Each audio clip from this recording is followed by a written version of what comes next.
baik ya untuk mengedukasi masyarakat. Tentunya saya yang sudah berkeluarga bisa mengajak dua putra saya untuk melihat bagaimana pameran yang sudah ditampilkan dan juga ada pelayanan masyarakat untuk kegiatan ini.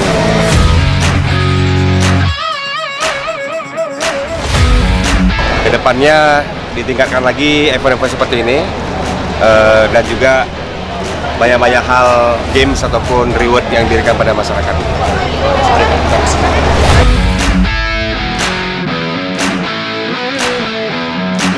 Nah, sebelumnya saya mengenal Brimob itu cuma dari aplikasi sosial media yang dimana di situ kan ada banyak konten-konten tentang Brimob. Kayak misalnya Brimob itu tugasnya memegang senjata, alat-alat kayak gitu untuk perang. Nah, setelah saya kunjungi stad Brimob ini, Polda Aceh, saya menemukan di Brimob itu ada banyak senjata dan alat-alat lainnya. Contohnya seperti yang di belakang dan ada juga mobil-mobil.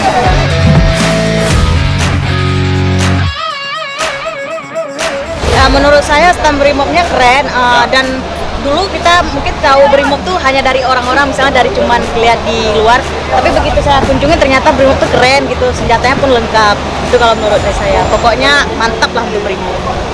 Sukses terus. Sukses terus.